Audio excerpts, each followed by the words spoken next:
6:35. We're not even late. Hey, ladies and gentlemen, welcome to another fantastic episode of The Left Wing. I am TJ Whitehead, powers taken, not given. Joined as always by John Cooper of Counterpoint Politics, and we have returning guest Off Your Wagon. How you doing today, my friend? Good. How are you doing? Well, we're doing all right. One of our listeners, Hugh Jass, give us the old ticking watch thing. He does it every time. If we don't start at 6:35 on the nose, he's on it. So I appreciate him keeping us honest. I do. But, we did. 6:35 on the nose when we started. It was my fault that we were a little late. My wife normally doesn't have to go into the office. She had to go in today and got home right at the time this was supposed to start. And, No. Blaming your wife for your own tardiness. No.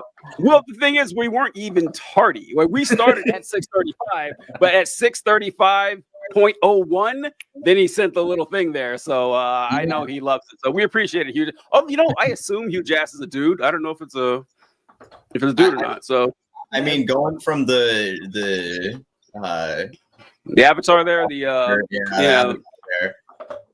Yeah, who knows? All right, folks. Well, let's get started today. So, John, what were we talking about right before we started? We were talking about something about Twitter. What were you going to say? Yeah, so we're talking a little social media, and we're going to get into the whole Mark Zuckerberg announcement on Meta, but we're talking about Twitter specifically, and we'll start this conversation off there because I want to quit Twitter so badly.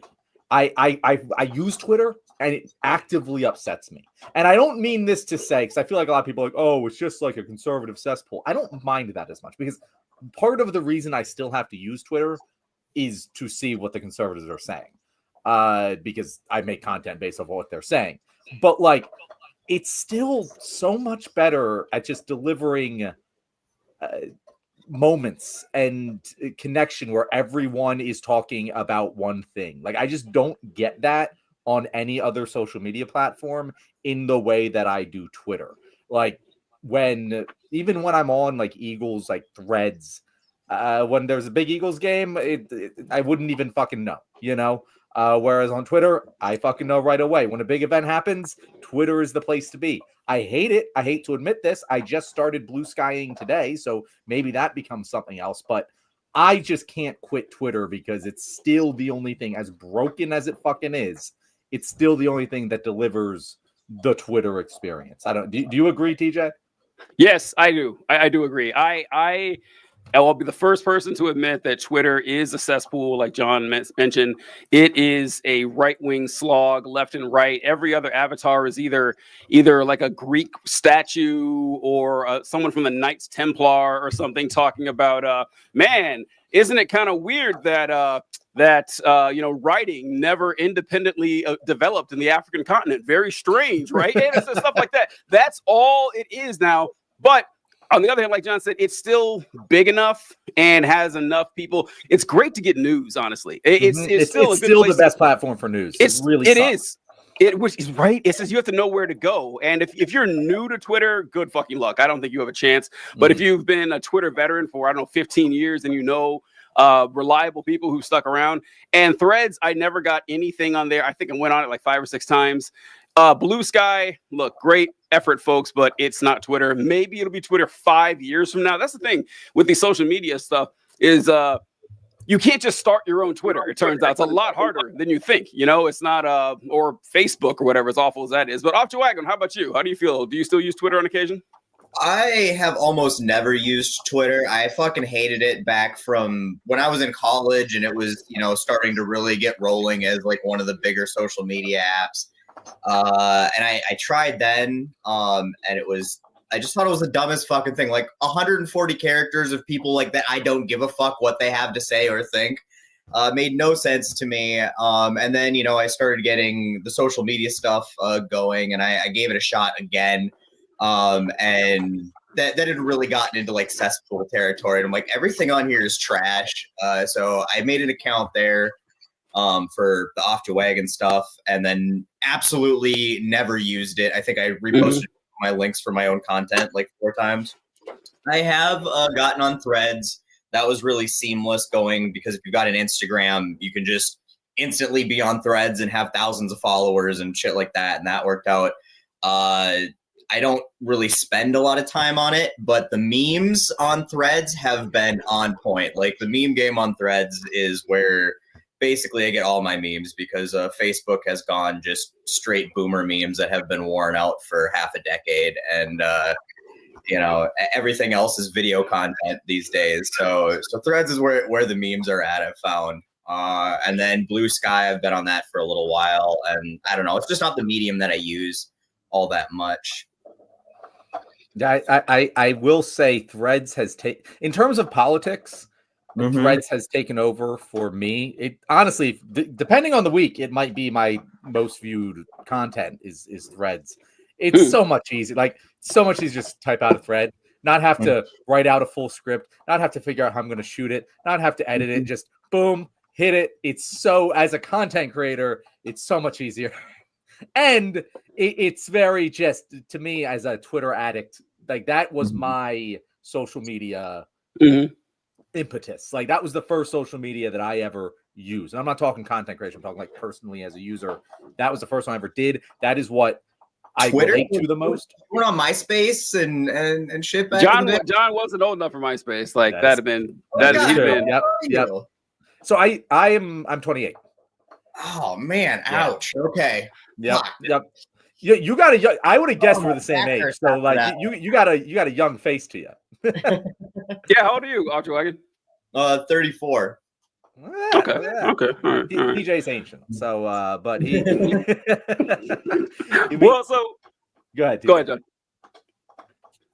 Oh, I was saying that with so I remember thinking the same thing that Ultra Wagon was saying about Twitter, that this is stupid. Like when I first heard about it, it's like a bunch of people saying, "Oh, what? I'm eating lunch now," or "Wow, gonna tweet I'm heading to the gym." So that is the dumbest thing I ever heard, and I never used it until the night Osama bin Laden was killed, because that night I remember watching the news and I heard like they said there's gonna be a big announcement on the news tonight.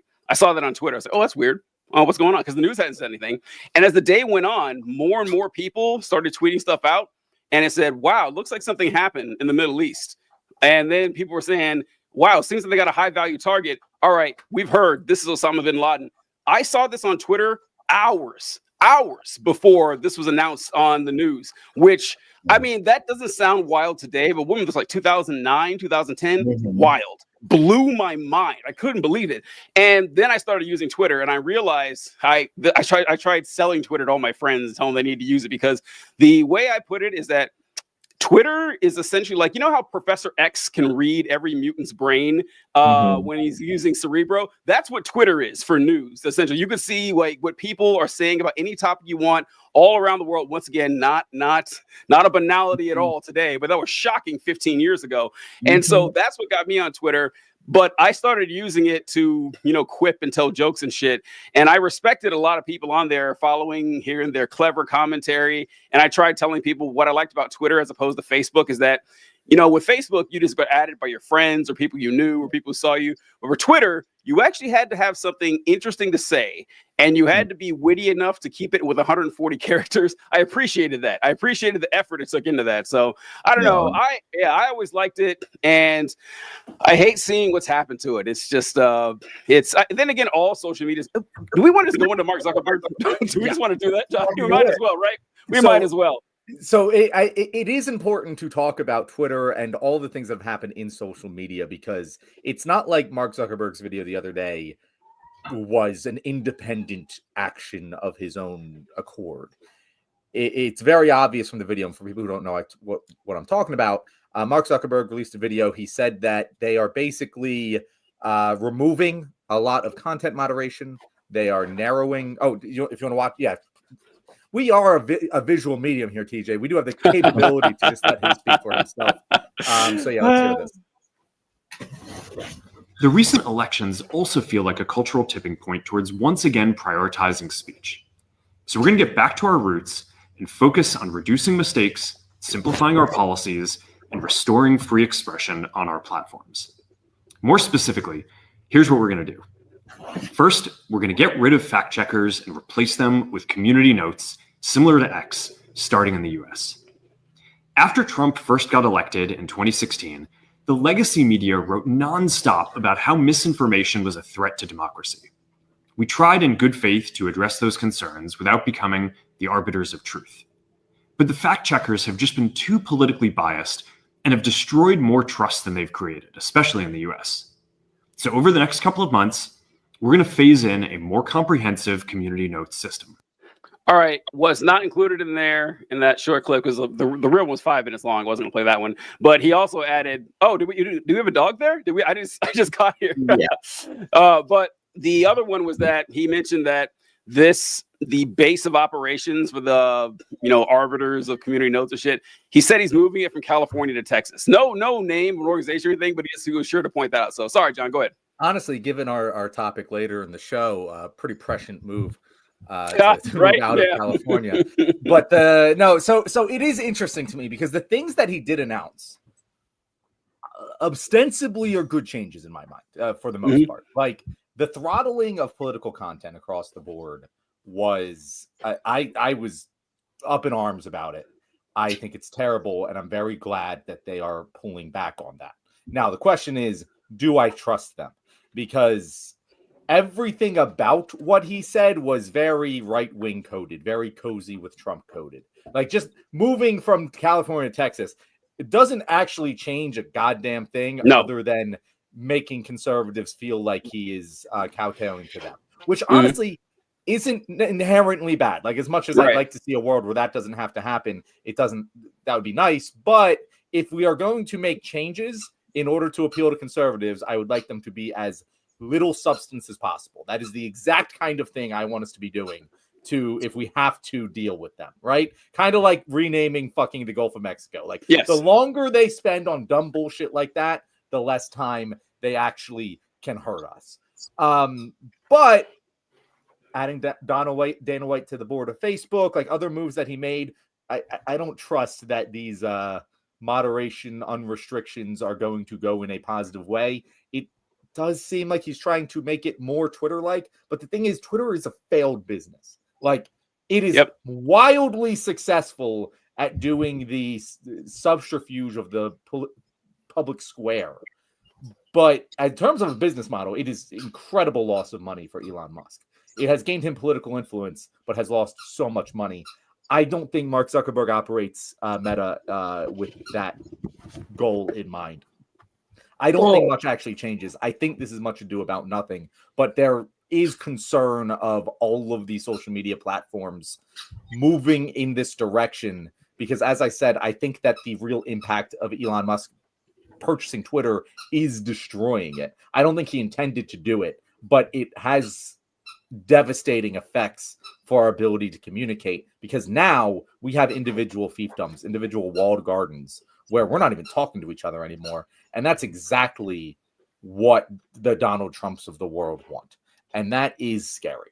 But in terms of the actual Meta announcement, it's more indicative of dangerous wins than it is dangerous wins themselves, in my opinion. What do you think, Off the Wagon? Well, is Twitter publicly traded? I'm looking it up here. No, it's not. I don't think it was, but it's not anymore. I don't think. Yeah, he just owns it outright. Right.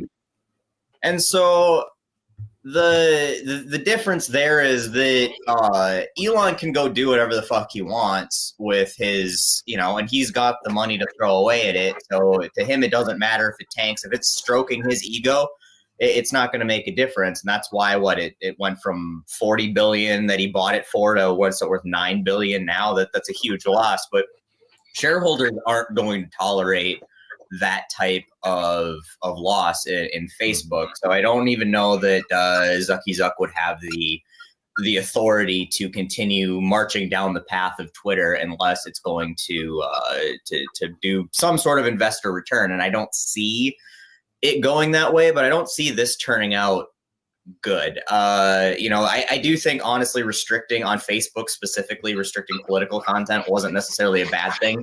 It was never designed to be a political platform, and it was designed to, look at pictures of your family's friends and people you don't see all the time. And there's other platforms that kind of filled the need that I think Facebook's been desperately trying to catch up with to stay relevant and not doing a great job. And I think that this is just the next step in that line, especially considering the fact that, it's mostly boomers now that use Facebook, and they're just sharing stupid misinformation articles and shitty memes. And I don't know. Do you know anybody who uses Facebook for anything other than Marketplace anymore? Like,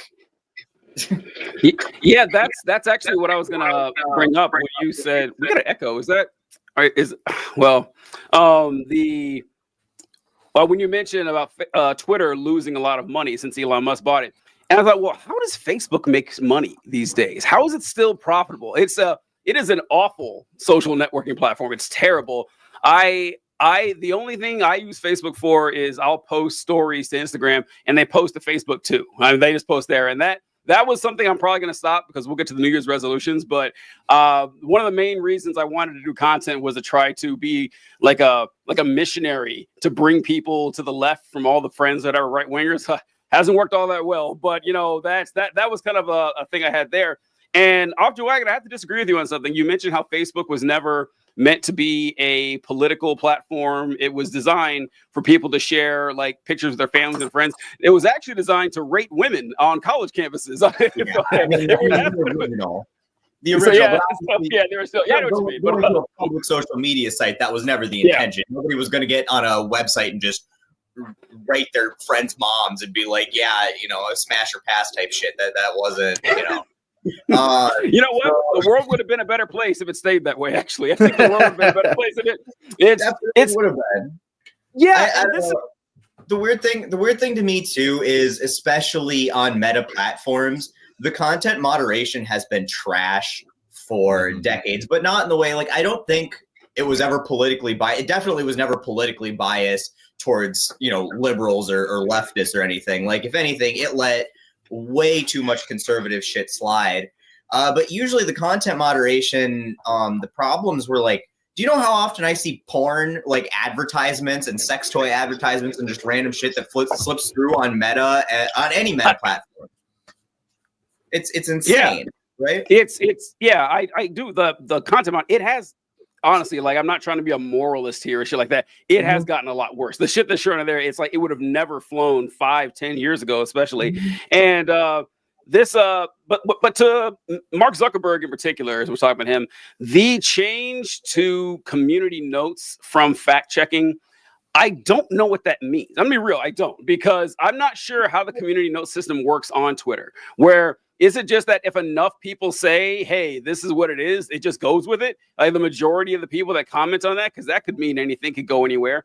But also, overall, I don't think it matters all that much, because this has been a ridiculous culture war thing going back further than social media. I remember this in the days where people would get their fact checks from Snopes. Like, you would find some article or whatever and say, oh, well, check out Snopes. And Snopes says this is false and mostly false.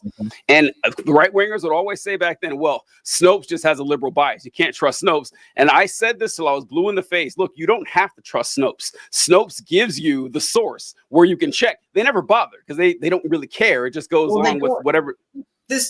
All right. This goes on to media literacy that our generation was taught. And we're the only generation that seems to have been taught this, because the younger generation seems to really be struggling with media literacy. And the older generation was too lead poisoned and had everything spoon fed to them on, the 3 channels they had growing up to ever have to worry about media literacy. So like when we were growing up and like Wikipedia became a thing, they're like, teachers were like, you can't write a research paper doing that. It had nothing to do with politics. It was just you had to learn primary sources and how to trace that stuff back and disseminate good information from bad information, because it was the first time in history that we A, had that ability at our fingertips, and B, had to figure out how to disseminate that stuff. Yeah, and oddly I don't enough, Wikipedia. Oh, go ahead. Oh, so I don't think they don't understand primary sources and how like Snopes or now Wikipedia, because Wikipedia is a great resource. Wikipedia is absolutely incredible, and they do a really good job of citing all of their information. Obviously it's come a long way from the 20 years ago that I was having to learn this stuff. But yeah, I just don't think they get it. And then they obviously just have a predisposition to reject anything that does not automatically agree with their preconceived biases. As one of my favorite lines from the Colbert Report from years ago was, everybody knows that facts and science have a well-known liberal bias, and that's that's the mantra they live by. It is true. I was going to mention that about Wikipedia, that even with Wikipedia, you don't have to cite Wikipedia. You can just go to the actual sources they have at the bottom of the article. And Wagon, you brought up something that John and I have discussed before, that I think all votes are in. This is official. Millennials are the greatest generation. We are. We're the ones who can actually decipher media. We're old enough to still, I know every generation says they're the greatest generation, but no, we actually are. It's true when it comes to us when we say it. We're the ones who can still fix the technology and, type on a keyboard and everything. And also, look, this last election where Gen Z men shot right by 15%, that would have never fucking happened to millennials. Not on our watch. Like, no, we would have never done something like that. And so the boomers have let us down. Gen X is fucking useless. And Gen Z, maybe they're salvageable. But from where I stand, I think the gold medal goes directly to us. And one more thing, a couple more things, but you're right. Which one of you said that this was right-wing coded? What Zuckerberg saying? I think it was John. I said that, Yeah. One thing I noticed is that he ticked off so many. He said that for too long now, legacy media has been doing things. That is a big right-wing thing, because they used to say corporate media, but they can't say that anymore because a lot of these right-wing outlets are corporate. So now they say legacy media. So like the New York Times is bad, but Newsmax is good, although it's a corporation. And another right-wing code is ever since Trump election, he was talking about that. And president, I don't know what that means, but and moving from California to Texas. But I just don't think it's going to matter all that much with Zuckerberg saying this, because the fact check thing has always been kind of, useless anyway, in my opinion. The only thing that matters, like in actuality, because I agree with you, like honestly, community notes, I prefer them. I that's one of the only features that has entered Twitter since Elon took over that is good is community notes, and that existence predated him. Like it just started when he took it over, coincidentally. But it does matter in the term that, like, if enough of our information and our discourse gets consolidated and controlled by enough, like the TikTok ban continues to kind of take away of like, hey, this is going to happen or it's not going to happen. It's dangerous to have all of the ways we communicate with each other, the people who own them, all aligned, especially all aligned and sucking the dick of a known fascist. Like that's the part that is the most concerning, more so than any individual change that Zuck intends on making here. Because I agree with you, TJ. It's going to be mostly the same. I still expect to get my content taken down without any good goddamn reason given, and then when I appeal it, they still don't give me a good goddamn reason. That's still going to happen. We're still going to have certain topics that are a little bit more taboo and not talked about, but overall it'll be fine. It's just indicative of something that I think pisses a lot of people off on the left, and by on the left I more so mean Democrats. But it is funny, like what you mentioned there with the legacy media thing. It's true. I mean, they're right. They give you the truth of, hey, there's problems with the legacy media infrastructure kind of controlling the narrative on everything. Then they feed you bullshit that's worse. But like there is a kernel of truth there. I don't know what the answer is. There are people who say like social media ruined us. I really don't think that's the case. No, but we allow ways that we don't have to ruin itself because the consolidation, and this is America in general. We stopped enforcing antitrust laws, right? Like years ago, we stopped stopping companies from just taking over the entire markets, and unfortunately, that's where we're at. We've got Twitter, Meta, which is Facebook and Instagram and Threads now, and TikTok. And those are really the only, and YouTube, and those are really the only options we have. And they're all owned by, a very small group of people. There's no reason, like Instagram and Twitter should not be owned by the same company. Like that should have never been allowed in an antitrust situation, in my opinion. And then Threads on top of that. If the fact that they're trying to take now TikTok, probably the most independent of the three, out of the mix is telling to me. It's frustrating. Yeah. I have all kinds of problems with TikTok. I fucking despise the app on a daily basis for the hell that they put us through. But it's our hell. It's our right to be mad at it because we're the people who have to deal with it. But it's for different reasons than it is all of the shit on the other platforms.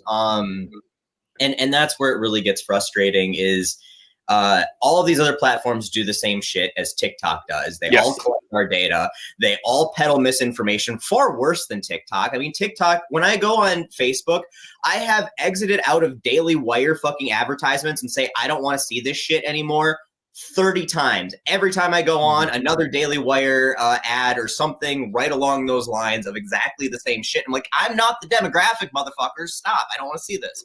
But they continue doing it. Solid right-wing memes on Facebook every time I go on. And I'm just like, I am so done. It's why I never fucking use the app as it is, except to try to buy shit because they killed Craigslist, which I have a whole problem with Facebook about killing Craigslist, but that's a topic for another day. But the thing is, Off the Wagon, is that all that's true, but Twitter is owned by the Red Chinese, and we can't allow that. I mean, that's not fair. Like we need TikTok, TJ? I'm sorry. TikTok is owned by the Red Chinese. I fucked up my joke, but that you need a good old fashioned American oligarch to come in and own that. That's the complaints that I hear people talk about with TikTok is exactly what you mentioned. Like, oh, there's the scary stuff the Chinese government is doing. They're collecting your data. They're getting, downloading images of your face. The exact same shit every social media company has done for the last 10 years. No one seems to care. But to China the whole fucking time, too. It's not like Facebook and whatever hasn't been selling all of that data to China and anybody else on the open global market who wants to buy that information. So what the fuck is the difference? Like, where is the difference? And a segue from this to what I think is going to be our next topic. Oh, I got one more. Sorry, Don. Oh, go ahead. I'm sorry, TJ. Go ahead. So the last thing I want to add to this is I'm not as interested in this false information being spread. That what really bothers me is just what bothers me in regular media or anything. It's the misleading information because it's a lot harder to police that. And that's, I don't know, like maybe community notes can be better with this. I'm not sure, but you'll see news stories that'll be like, let's say, for example, like I wrote, say, I put an article that said Off the Wagon and his girlfriend are no longer dating. And people are like, oh my God. And well, they got married. But that's not what the article's saying in the headline. This shit happens all the fucking time. I remember I knew someone I went to college with, and he was saying that this is a long time ago. He said that, I heard that the Iranians were involved in 9/11. I said, no, they weren't. No, what are you talking about? And he sent me this article. And the article, the headline said, Iran implicated in facilitating hijackers into the United States. It says, see, it says they're implicated. That means that they did it. I said, well, that's not what implicated means. But anyway, let me look into it. I read the article. And what it was is like on their way to either United States or somewhere else, some of the hijackers flew through Iran. Like they landed in an Iranian airport and then left. And they got their passport stamped by the Iranians. That was the implication. But that's it. Like most people weren't going to read that article. They were just going to see the headline and said, oh, look, we found Iran's fingerprints on this, and it meant nothing at all. And this happens all the time. This is something that I don't think there is a good solution for that other than improving media literacy for 3 or 4 generations. And it doesn't look like it's going to happen. So I don't know. I'm not super optimistic either way about what happens here, but we'll see. Well, that you hit the nail on the head there, TJ, is that this is not a social media problem. Social media scales the problem that we've always had in humanity is that people lie. And also, people are dumb. They're two very problematic problems. When combined, can be a powder keg, and when combined at scale, can cause mass destruction. But like that, the problem isn't the social media. That's just the delivery system. It's like blaming the rats for the plague. Like the rats did make it worse, but if you want to cure the problem, it's not just killing all the rats. That's not going to make the problem go away. And so with this, you're right. The answer here, as Off Dragon was alluding to, is media literacy. We need to continue teaching people like how we learned, and by we did, not even all millennials, but like a lot of us learned pretty decent media literacy skills. I long been on the bandwagon of, hey, we don't really need to learn fucking calculus. We don't need to learn about the grapes of wrath. We don't need to read that in school, or at least the whole fucking thing. We can take some time to have a whole lesson on fucking tweets. That would be so much better for the American population if we taught our kids how to decipher, understand, and source materials on social media and the internet. And also in their films, in their television shows, all of these things. In order to be able to have a population that can handle social media, we need to teach the population how to do so. And it's like you said with Snopes, like Snopes is wrong sometimes. Snopes fucks up, but you can check it because it gives it sources.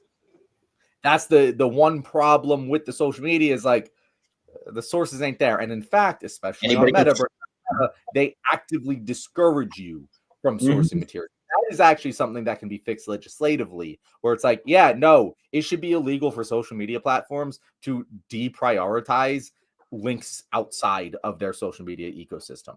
Because I would love to post more sources. I can't, or else no one's going to see my shit. I can't do it, and it really sucks. Yeah, well, like on TikTok, you can't post any link on anything. Obviously, it's the same on pretty much everything on. I guess on Facebook you can post your sources if you want, but on Instagram you can't, and it's really frustrating. I think one of the other things that's a hard conversation to have is the implications of the First Amendment on social media and misinformation, because it's like the First Amendment's very absolute, and that's why a lot of this is allowed to exist in the way it is. But there's, you can't yell fire in a crowded theater is always like the argument against or putting some regulation on social media. And that's sort of what social media has been doing is yelling fire in a crowded theater all of the time, with all of this misinformation. It's really easy to share, and nobody has the ability to comprehend and fact check, or very few people seem to have the ability to comprehend and fact check. And I don't know what exactly the limitations or guidelines are, but I do think that there needs to be some sort of accountability. Like you can use whatever speech you have freely. Obviously the government shouldn't be able to restrict that. And I believe very passionately in free speech, but I also believe in consequences for misinformation and doing something that is going to be wrong and harmful. And like obviously there's libel laws. You can't go out there and just use your free speech to libel somebody else and ruin their career or their life incorrectly. And I think that there's a sweet spot in there that we could at least have some accountability for all of the bullshit that gets spread by legacy media and Fox News and Newsmax and everything that's on Facebook and TikTok and Twitter and everything else. All right. So do you want like government intervention when it comes to this on social media? Is that what you're saying, Afterwagon? I don't think I want government intervention. I think that there should maybe be civil lever, kind of like libel lawsuits and that sort of thing, that organizations can take against organizations that peddle this kind of misinformation. And I'm not exactly sure what that looks like, because it's a really, really tricky, difficult path to walk. But obviously it's gotten us to a place where if the freedom of speech, protections of freedom of speech get us to a place where we have fascism that completely revokes all of our freedom of speech, the freedom of speech didn't do its job, right? And that's kind of where it's feeling like we're getting to at this point. And I don't know exactly what the obstacle or the guardrails are to that, but there's got to be something. Off your wagon, paraphrasing Anton Chigurh. If your morality led you to this point, of what use was the morality? No, it's a good point. It's a good point. I was thinking of that one. Also, did you guys watch the new X-Men cartoon that came out last year, X-Men 97? Yes. That was really good. Magneto had a great line when the mutants were betrayed by the humans and they shot Storm and everything. And he said, "Is this the high road's destination?" I love that line. So that's great. Yeah, this is what is this getting us? Also, yeah, the reason I asked about that, because you brought up the First Amendment implications and all this, and it is tricky. It is tricky because, like, listen, speech laws are always going to be tricky no matter what. You know, libel and slander are very difficult to prove. If it's against a public figure, it's almost impossible for them to do libel or slander or whatever. But also because this would not just be limited to social media and everything. My first thing I think of is the fact the New York Times helped lie us into the Iraq war and the war on terror in general as a consequence. I mean, like, and they pay no price for that, by the way, zero. And we always think it's like Fox News of no, everyone was on board for it. I was there. I remember everyone talking about how, Colin Powell with the yellow cake uranium and all that, and no consequences whatsoever. And I don't think that's cool. Also, so what do you think about this one? This is what I talk about a lot with social media is I don't know how you guys feel about this. I don't think you should be allowed to be anonymous on social media. I know that's contentious to a lot of folks because whenever I bring this up, people say, well, you know, I am part of a marginalized community and I'm in a conservative neighborhood and my safety could be at risk. I understand that. However, I think the flip side is also it's worse. Honestly, it's worse where you have people. How many times have you guys had something taken down on whatever platform you post, and then the next time you scroll, you see 14 words, long knives, 1214 posting the most vile, racist, white supremacist shit you've ever seen. Nothing. Just posting all day long. That is pretty bad for society when people can just hide and spread this garbage. I think that if you want to create an account and you don't post anything and you just want to scroll, fine. But if you want to actually get involved in this kind of stuff, I think that you should at the least have your name there and your face. I would say name and face, but go ahead, Ultra. I think, all right, obviously all of us create content that ends up being somewhat controversial. And I mean, I don't go, if you want to figure out who I am, it's not fucking hard. Like, it's really not. But like, obviously I'm not going to go and provide that information on a silver platter for them because there is some fucking nut jobs out there. I mean, I'm sure you guys have too. You get death threats every once in a while. You get people saying some pretty fucked up stuff that obviously a little bit of security is nice in having, not just your whole name out there. Obviously you guys put your whole name out there and more power to you for it. But I think we would limit people who want to get their voice out there, who need to get their voice out there, especially the marginalized groups that you're talking about. It would definitely restrict their ability to do that a little bit more. I do agree, though, that being able to just put up as many anonymous accounts as you want and post all the hateful white supremacist shit is clearly a problem. And I think that part of the problem when we see that, we get something taken down and we see somebody else who just goes through and is able to post whatever the fuck they want, is there's no consistency in content moderation, like zero consistency in content moderation. It's clearly not real people ever moderating any of it. You don't get real people reviewing your appeals when you do it. And I think that that's the first step that needs to be taken, is there needs to be consistency where the community guidelines are enforced universally as a hard standard and consistently. And then I think that if there was something where it wasn't going to be anonymous, it would have to be on your side where you have to put in some sort of information. So you can't just, if you get, if you keep creating Nazi groups, you can't get your thing taken down and you just start another page and start posting the same shit all over again. Like once you get it taken down, that's attached to something that identifies you, and it's not so easy to just start another account. I think that's more the issue than people having anonymous accounts and saying stuff. It's the scalability of the misinformation when you combine the anonymous accounts with AI. Like that's where it gets really fucky, because you can just create thousands of bots, and we're already at the point where the bots are able to deceive many, many, many people. And we are just going to keep getting closer and closer to the point where we cannot tell the difference between a bot and a human. And it is a problem that everyone has across the aisle. Like, you can say what you want about, fact checkers or whatever. Everyone hates the bots. There's not a single person out there who's like, you know what I enjoy about my social media? The fucking bots.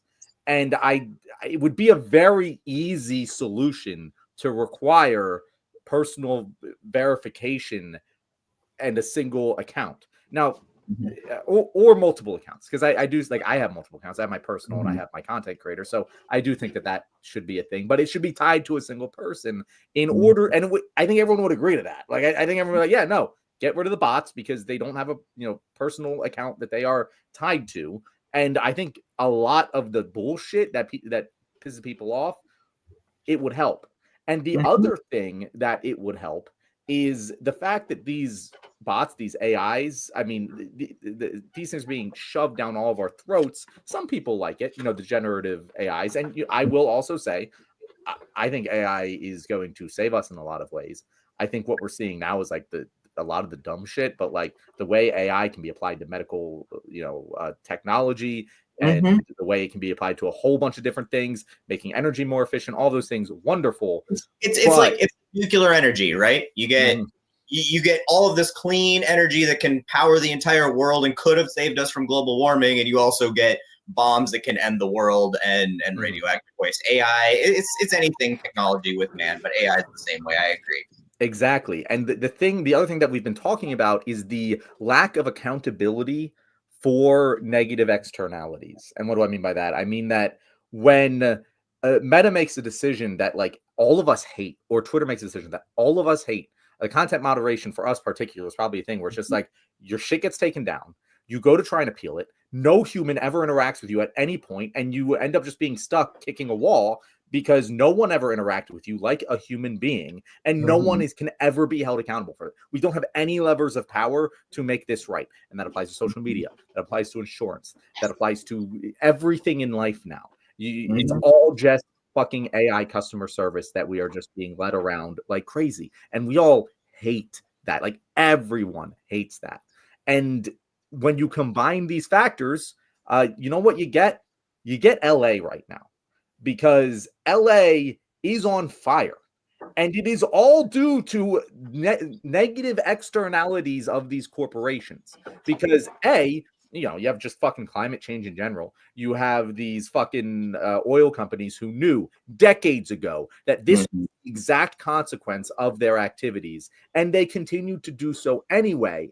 And we have had more multi-billion-dollar natural disasters in 2023 than ever before. 2024 will be higher when the calculations are all done. And you know what? 2025 probably ain't going to look so good either. And we're all paying for these costs of these companies dumping trillions of tons of CO2 into the air that they never paid for, and they got all the profit from, and they have no accountability for that. While we really watch. Not only did they not pay for it, we paid them to do it. We have subsidized the shit out of them with our tax dollars for a century at this point. So it's not even that they've had no consequences; it's that we've rewarded them for doing it, and we've got no say in it. And to also speak to the fires. I don't know specifically that this caused these fires in California right now, but those fucking AIs I was talking about, they consume a shitload of water. Every time you type something in a chat GPT, that's half a liter of water consumed. These things consume massive amounts of water that definitely, it's going to be a crisis as climate change continues to get more and more insufferable and water becomes more and more at a premium. We're going to be looking at all of these decisions that we're making and just fucking hate ourselves in my lifetime, most likely. Someone help me out here. Make sure I'm correct on this, but California is a state known for having just tons and tons of water, right? Just fresh water all over the place. Yeah, it's basically, the scene in Dune where he's like, "Oh yeah, my planet's covered in water," and she can't believe it. That's California, right? From what I understand. Yeah, right. Yeah. Okay, and being from Minnesota and throwing a little Reagan slander out here too. Reagan's policies in the 80s killed Midwest dairy farms, right? My family farm included thousands of them went under during the Reagan recession and just Reagan's horrible agricultural policies. And it drove all of that market share to corporations, because that's what Reagan did with fucking everything, right? And all those corporations, for some reason, took dairy farming, which consumes tons and tons of water, and put it in fucking California. Like, we're in the Midwest. We've got all of the water here, right? Like, all of it. Like, we've got the big lakes, we've got little lakes, we've got all the water. And they put it out in California. And I've driven by some of these dairy farms. That happy cows come from California bullshit is those places are disgusting. I mean, it's just huge dirt lots. And another thing that we subsidize the shit out of, and again, it's horrible environmental impacts, especially on California and in places where there already isn't enough water, and they have to pump the water out of the ground, and then we're subsidizing it because nobody drinks milk anymore, and they'd have to sell it at a loss, and they'd all go under if we didn't subsidize it. It is just going to be another one of those things. I don't know why California ended up with so much of the shit that they shouldn't have, going back to your water consumption of, all the tech shit that's out there as well. I also want to add, Dr. Wagon, this happened before Reagan, but California also stole Minnesota's basketball team. Like, for those of you who don't know what I'm talking about here, if you ever wonder why the Los Angeles Lakers are called the Lakers, like there's no lake anywhere near Los Angeles, probably, it's because they used to be in Minneapolis, and and so the Great Lakes and everything. The name made sense over there, but now it's just a name that no one really cares. Like, why is it sound? It's like Utah Jazz, like very weird sounding name if you think about it. But yeah. Oh, Trump. Go ahead. The Stars, the North Stars, our hockey team, or our old hockey team, is now the Texas Stars. Yeah. Oh, well, that one at least works. At least that one. Yeah, but yeah, at least that one works. We get a halfway decent sports team. If the Vikings ever win the Super Bowl, they'll get sold immediately. I'm certain of it. They probably lose every year because they're afraid that they'll get sold off. I love that. Oh God, the Arizona Vikings coming soon. But they another one with the Vancouver Grizzlies went to Memphis, became the Memphis Grizzly. Weird ass name. All right, so with the firefighter thing or the fire thing, I don't know what to talk about first. I guess I'll go with Trump first. Did you guys see Trump tweet about this, about the wildfires? No, I actually hadn't. All right, here we go, folks. 4 more years of this. Can't wait. Governor Gavin Newsom, he loves to call Newsom. But I just okay, I'm not going to spend this whole time whining about Trump, I promise. But the guy's a 6-year-old. It's just say what you want. Yeah, right. Like if you had a 6-year-old who acted like Donald Trump, you would be admonishing that 6-year-old and punishing him and correcting him and advising him, sending him to counseling like every single day till you fix this behavior. But millions of people think this guy should be in charge. It's just kind of wild. But Trump says Governor Gavin Newsom refused to sign the water restoration declaration put before him that would have allowed millions of gallons of water from excess rain and snow and melt from the north to flow daily into many parts of California, including the areas that are currently burning in a virtually apocalyptic way. He wanted to protect an essentially worthless fish called a smelt by giving it less water. It didn't work, but didn't care about the people of California. Now the ultimate price is being paid. I will demand that this incompetent governor allow beautiful, clean, fresh water to flow into California, all caps. He is to blame for this. On top of it all, no water for fire hydrants, not firefighting planes, a true disaster. Now, I don't know the particulars and everything, what Trump's talking about with the diverting water to save a fish called the smelt. He had never heard of smelt before. I like what Trump does, that kind of stuff right there. He always does that. He did. Have you heard this? Have you heard this fish called smelt? Yeah. Just hearing it now. He's the reason I won the election was because of groceries. A word called groceries. It means buy. It means like food you buy. It's just great. The guy's a wonder all the time. But this immediately goes into like right-wing culture war shit every time. And it's like, this is why they're so difficult to actually beat, because it doesn't matter what happens. They are going to blame. Now, once again, maybe Newsom did fuck shit up. I don't know, but I'm pretty sure that, he didn't, say, oh, you can't use water. Sorry, we're not going to allow that for the firefighters there. In fact, they are a little too liberal with this in that, and I'm sure you guys saw this. For those of you who hadn't heard, we have firefighters doing, valiant work trying to put these fires out. And a lot of these firefighters are slaves, like prison. Like, so the 13th Amendment, 30% of them. Say what? 30% of them are prison labor. Yeah, so 13th Amendment abolished slavery mostly, except for people who are convicted of a crime. You can enslave them all you want. Now, the states usually pay like 5 cents a day or something. It's a slave. Like that's what it is. And the most insulting part about it is that these prisoners are in this program to fight fires, to save your life. when they get out of jail, they cannot be actual firefighters. They do not qualify for it because of their prison record. It's a real, like Trump said, apocalyptic dystopian shit. And it's just sad. Like, it's just sad seeing all the devastation going on around here.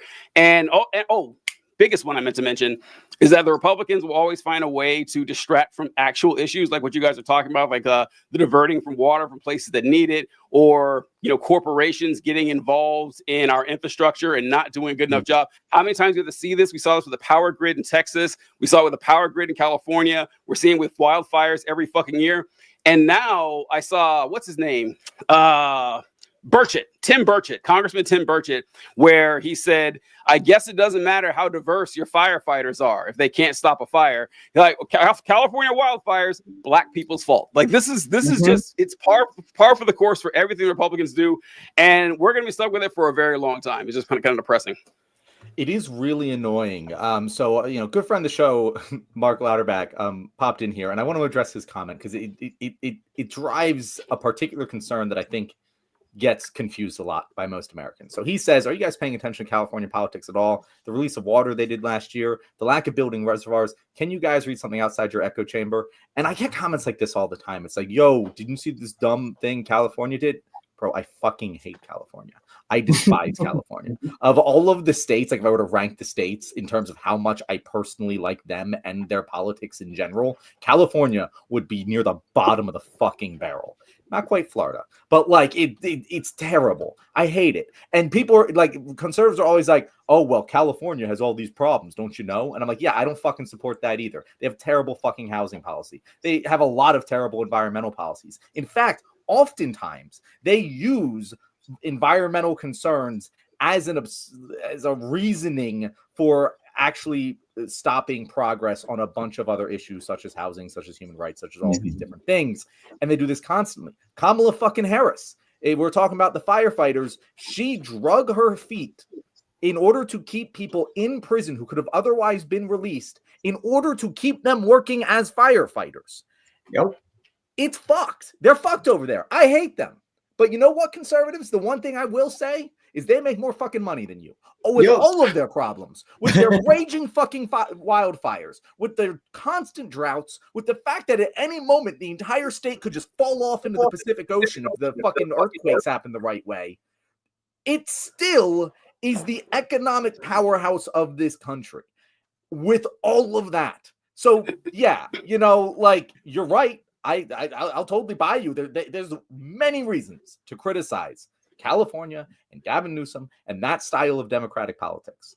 But even with all that, they're still kicking your ass at your own game. So I don't know what the conservative problem necessarily is with California, given, if you're going to be the richest person rules, right? They must have done it right. California's the richest fucking state by a wide margin. And you look at this, like California is like considered like this liberal bastion, but there's more Republicans in California than there are Republicans in Texas. Like there's a lot of Republicans in California, and a good swath of the state is very conservative. And then you also have all of that money. That's a lot of lobbying money. You think about all the tech companies and all the ag companies that are out there that make billions and billions of dollars. California is the sixth largest economy on the planet, not in the country, on the planet. And so, yeah, they have a lot of shit influencing their politics. And yeah, the rich people who tend to vote a little bit more liberal out there in Hollywood and shit like that still don't want the poor people moving in next to them. That doesn't change. When you're rich, you want to help the poor as long as they stay, over there. And so like that actually describes California politics to a fucking T. We are rich. We want to help the poor as long as we don't have to fucking see them. That is exactly California politics. And so yeah, in California does a lot of things really well. It's a beautiful state, a gorgeous state. When it's not completely on fire, and there's just a lot of it's not completely on fire. Another hilarious California bit right there. Yeah, it's it is a great state. I do one of the best vacations I've ever taken was through California.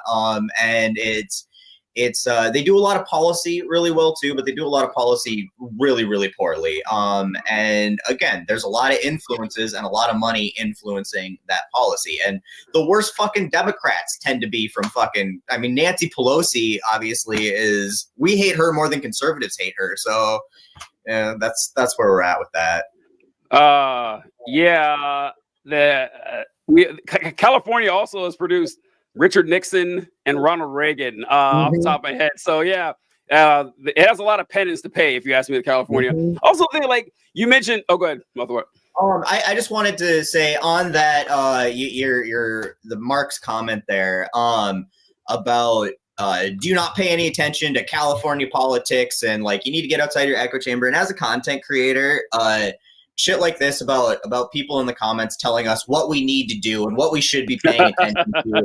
And like, do you all realize like it's really easy to sit there and armchair quarterback content creation, and I get that obviously, and we're here to try to provide all of you with the content that you want to consume. Like we're doing this because people listen and pay attention to us, but also I get hundreds of comments and messages a day asking people for me to cover what is important to them.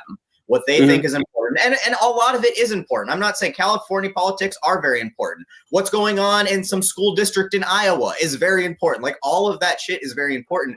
But we're people. We are human people who cannot possibly know all of this stuff. And then we still have lives that, you know, like are important to us too, just on a regular day-to-day basis that doesn't involve being omnipotent, you know, journalists. And we're not the Wall Street Journal, we're not the New York Times where we have teams of people researching this stuff for us. It's just us. So like give a little bit of a break when you know you come out with the echo chamber spouting off and shit like that. After Wagon, my favorite is whenever I'll make a video, like say I make a video about, I don't know, marginal tax rates or something, and someone will comment, and the comment will be simply just a few words. It'll say, now do one on welfare fraud. I love those comments because I always respond, you fucking do it. You want to see this content so badly. You have a phone. You have the same app I do. Nobody is stopping you from going out there and talking about this issue that's very important to you. Make the video, tag me in it. If you get 13 views, which is my prediction of what you'll get, I will be 5 of them. I will watch this video over and over again just to pump up your stats there. But yeah, like stop. Got typical conservatives just too lazy to do the work themselves, asking other people to put in the hard work for them. And also what you mentioned there, Dr. Wagon, about how there's more Republicans in California than in Texas. You know, there's a ton of Republicans there. It's not going to get you anywhere because Republicans don't understand per capita stats. They don't get it, right? It doesn't compute to them. It's like whenever you talk about Black Lives Matter and they'll say something like, well, you know, the cops actually kill more white people than black people. Say, okay, all right, where are we going to go here? I mean, it is just kind of obnoxious there. But I want to because Mark is providing very good like prompts for me to talk about what I want to talk about. Because he says, John, what you miss about the good of California comes from the free market. The bad part of California comes from the ideas of manipulating the market. And what I have to say about that is, what the fuck are you talking about? What we have right now, the wildfires in California are from lack of market regulation. We did not properly regulate the amount that fucking corporations who contribute 70%, the top 100 corporations contribute 70% of all of our CO2. I'm pretty sure it's the statistic. And that is what causes these problems. There are other factors like improper water usage, which totally goes into play here. But that's the primary concern, is the rising global temperatures. And that is what causes that, is the fucking deregulation. We need to regulate markets. And I always ask, like, what the fuck do you mean by that? Like, I'm a mixed market guy. Yeah. I think we need free markets to a certain extent. What the fuck do you actually mean by that? Are you telling me that Hollywood exists because of the free market? Are you telling me that Silicon Valley exists because of the free market? If so, in what way? Because those are two very fucking regulated industries that have a lot of government intervention and a lot of government overlap. And those are two of the biggest industries in California. Like Off the Wagon said, the reason that fucking California has so much dairy farming is because of government intervention in the free market. Like, what part is the free market. And what like free market doesn't actually exist. It doesn't exist. Yes, be a it little bit doesn't more exist. specific. Yes. Yeah, does Yeah. Alabama not have a free market? Why the fuck is Alabama so poor if it ostensibly has a less free market?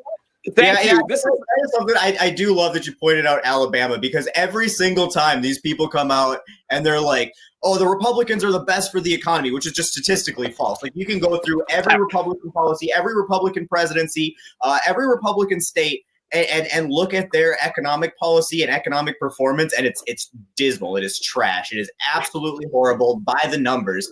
But then you look at it. You got Texas and Florida, which are probably the only two Republican states that do anything at all. And it's hard to fuck that up, right? Like Florida is completely surrounded by water. It's sunny, it's warm. You've automatically got tons of tourism that's going to go there. Same with Texas has got a ton of coastline. Texas has got oil, natural resources. Florida an has international border. International border. Yeah, again, both of them have international shipping borders. It is almost impossible to fuck that up economically. And still, like, they should be blowing California out of the water, right? Especially like Florida has Gulf and Atlantic access and whatnot. Disney World. Yeah, Disney World. But then you look at all of the other states that are donor states that, you know, produce more revenue than they take in, tax revenue than they take in. They're all Democratic states, and they all have more liberal policies. You look at Illinois, you look at my state of Minnesota. Minnesota has we're you know, we got an international border. I'll give you that, and we got a big lake that does give us sort of ocean access if you take a really long fucking time to get there, and a river. But we have a huge GDP per capita, the most Fortune 500 companies, the most progressive tax system in the country. We've got, we give kids free breakfast and lunch, which is apparently the worst thing in the world if you ask a Republican. We've got a fair amount of regulation that goes into our businesses, and it doesn't scare the businesses away. The economy is thriving. I don't understand. And then you look at states like Alabama and Louisiana and all of these southern states and conservative run states that are just trash. I mean, rank at the bottom of every single metric. All right. Put it. Yeah, look, this is one of my hobby horses here, is that if we were all taught that the states are laboratories of democracy. That is what we've all learned here. This experiment has gone on for hundreds of years. We know which experiments have turned out the best, right? And it's not the ones in Mississippi or Alabama or the states that have gotten consistently everything wrong throughout the entire length of this nation's existence. Like, they get women's rights wrong, they get gay rights wrong, they got slavery wrong, like everything, like all that. Why should I assume? Oh, well, I'm sure those folks down in Mobile, they really know how to run things. Like, no. And what bothers me so much is that conservatives will just, it's like they shit on blue states so much, it's damn near a language. It's something they do so by second nature. And like, red politicians will say, we got these horrible crime-infested cities, blue cities, and these destructive blue states. You never see Democrats do this. Yeah, I've never once seen like AOC or someone go up there. It's like these fucking like apocalyptic nightmares like Alabama, which it essentially is compared to every blue state that's out there, and that never happens. I don't know how we just let conservatives get away with this by saying all these red states like Missouri or Mississippi, that's real America, not New York. That's fake America. It's not real. When red states, like, check the top 5 on these stats. Check the top 5 for obesity, low education rates, life expectancy, child abuse, overdoses, murders, gun crime, every other crime. Red states are like 4 out of 5 every single time, and they have the balls to say, oh, these blue states, they really don't got their act together and be broke at the same time. I'm tired of it. It doesn't take balls when the Democratic Party just rolls over and lets them do this. And I mean, this is what we've all been frustrated with. Like, we've all been screaming it, I feel like, at the top of our lungs, especially since the election. Yeah. Is just they allow Republicans to write the narrative, and Republicans write a completely bullshit narrative. And all we have to do is just come out with the fact. Like, why are we not shit talking all of those shitty states. Democrats don't need Alabama to win any fucking election. We don't have Right. How many Congress people, how many anything do we have in those states? Shit talk them like they do to our states. Like, why are we not doing that? It makes no sense. We need to take the gloves off, and the Democratic Party's trash. I mean, and this is what gets so frustrating is when Republicans sit here and they try to shit talk the Democratic Party. It's like, yeah, we fucking know. We know. Nazi shit that you're doing. Yeah, God. So listen, that here's the thing, but I just, that's what makes it work is that they go Democrat Party bad, and their audience goes, yeah, and therefore we must be good, and that's the therefore we must be good part is the lie. But I wish I could sit here and tell them that Democratic Party bad is the lie. It is fucking not. And until Democrats, and by Democrats I don't mean us who voted for Democrats sometimes, I mean the fucking liberal fucking establishment people who are controlling the party. They're the idiots. They need to fucking go. And we need to take our fucking weapons and get them out of here. I mean that metaphorically. YouTube. Very metaphorically. And I don't even mean that winkingly. Like, we just need, like you said, put the fucking boxing gloves on and take it to people. And until they do that, if you don't give people an enemy, they're gonna start listening to the guy who's giving them an enemy. And here's the thing, and I think it's twofold. We definitely need to start putting as a party policy forward that people want to vote for, because all of us are tired of voting against shit. Like, we are so tired of voting against shit, but we're also tired of voting against shit that then our representatives aren't even willing to go, be opposition to and fight against. It's not even like we're not voting for something, we're voting against something. It's like, we voted against it. Can you at least just go do stuff against that? That would be great. But I think what we need to do is we need to stop fighting the way that Republicans do things and start looking at it and taking it as a blueprint for across the board, because they do social media really well. If us on the left, the progressives want real change, we need to have a mega party of our own that takes over a faction of the Democratic Party from the inside and forces them to negotiate with what we want. And we need to be willing to tank bills and cause a scene and do that to start getting our constituents listened to, and off the wagon. Can you put a pin in that, because that's a segment that we have with lefty New Year's resolutions. I want to get to that. That is great. All right. Just hold on to it if you can for a second. This is perfect stuff. But in this vein, though, that a topic that I didn't think of. I can't believe we never did it. We never talked about Jimmy Carter and Jimmy Carter dying a few weeks ago, and I wanted to bring him up because Carter is he's a complicated figure in American history.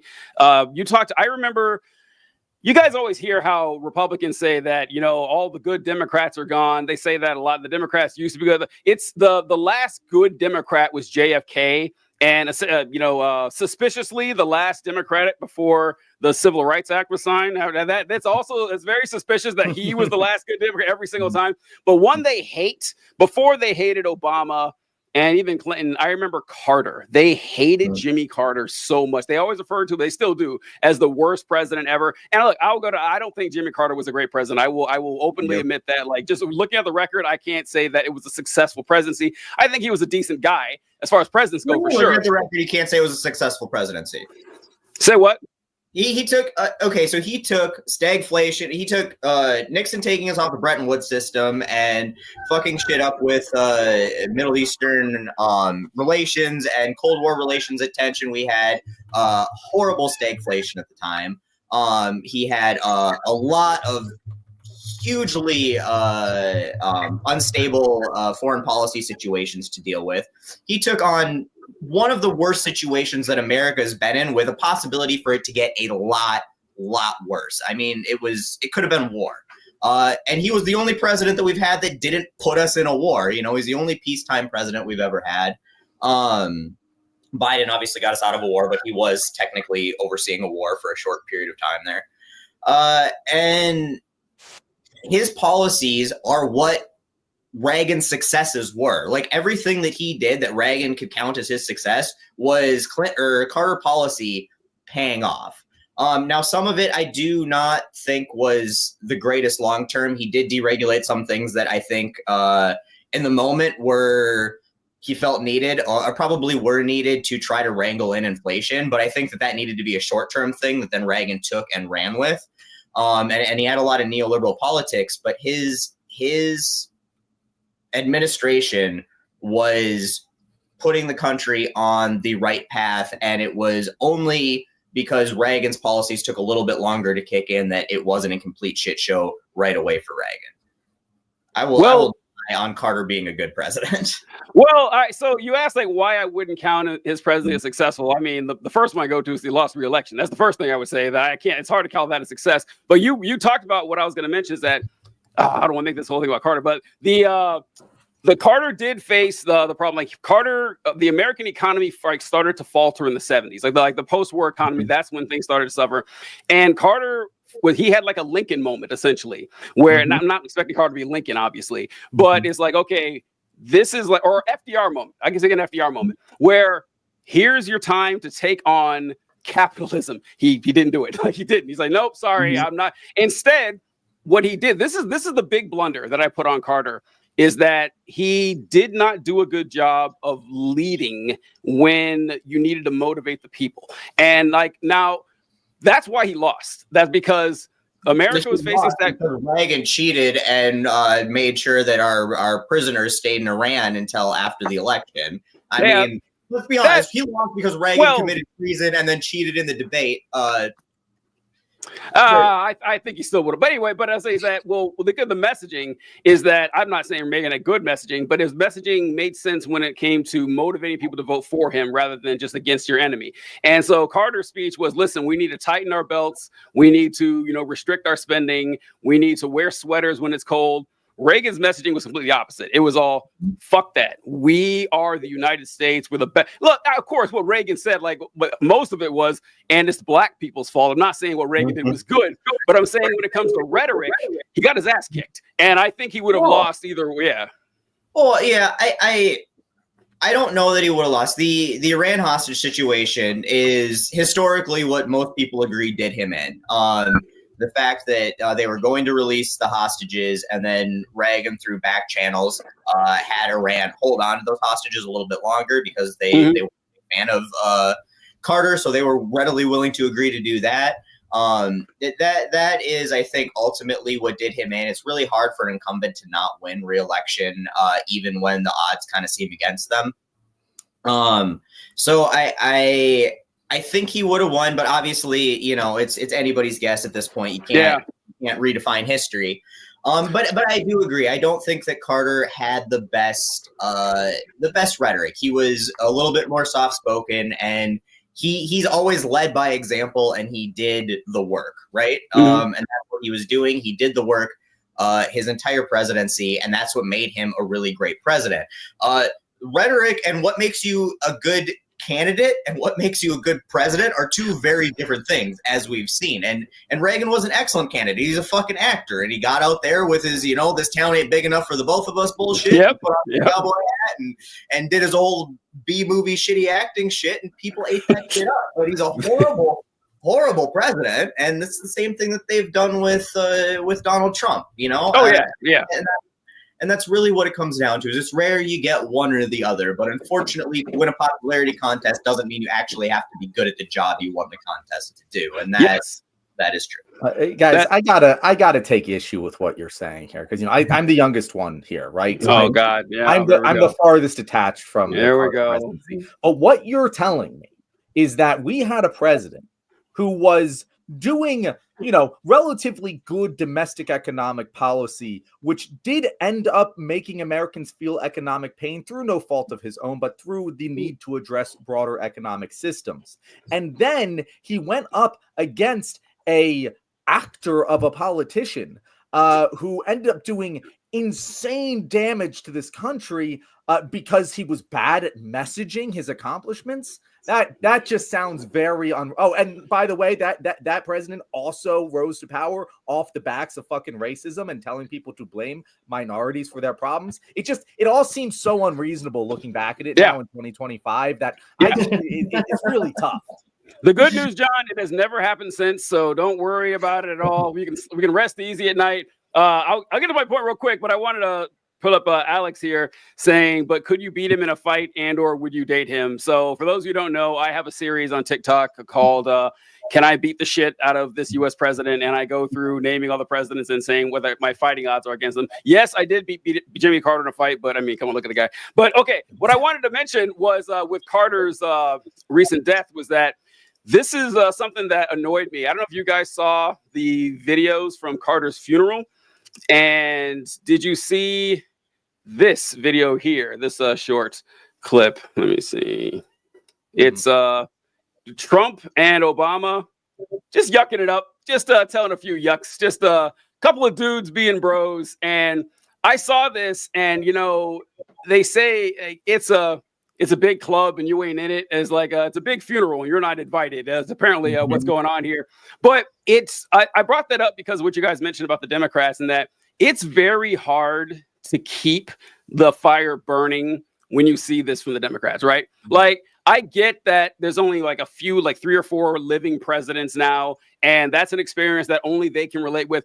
Got it. And like, if you have that bond with Trump for some fucking reason, whatever, but you know there's cameras there. You know how people are feeling about Donald Trump. You know who you fucking are as Barack Obama. And sitting there and, you know, just doing ribbon is no, sorry. Like that is not, especially when you've gone out there and said that this guy is a threat to democracy. And like when the Republicans are dunking and celebrating on this, they have every right to. But saying, I thought you guys said this guy was Hitler. You see him yucking it up with Obama there. You see him telling jokes and everything. You see Biden smiling in photos with him. Like, is this guy a threat to our survival or not? Because the Democrats aren't acting like it, and they're right. They're not. And so it makes it very difficult on our side when I don't know if they believe it or not, but we certainly do. I wish the Democrats, like would grow a backbone with this shit.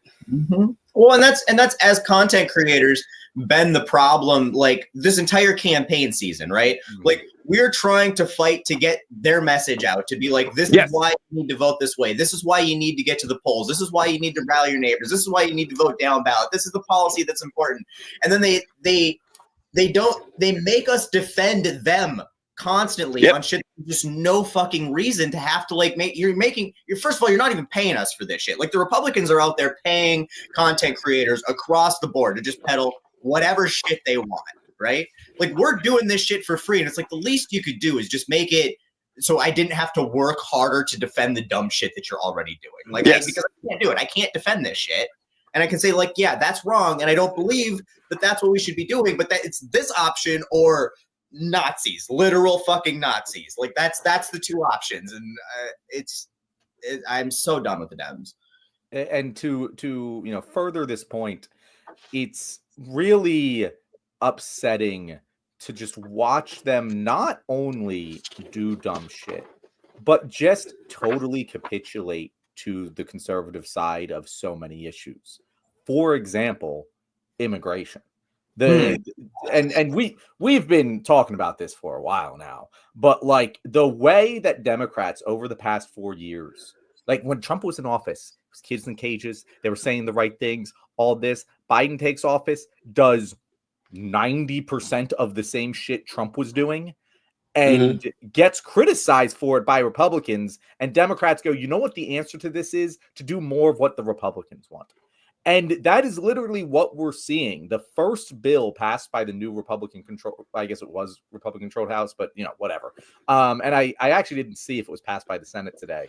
But it's the Laken Riley Act. And Laken Riley is the girl whose death Republicans, rattled around like a fucking mascot for their anti-immigration crusade because she was killed by a illegal immigrant who was previously detained for shoplifting, right?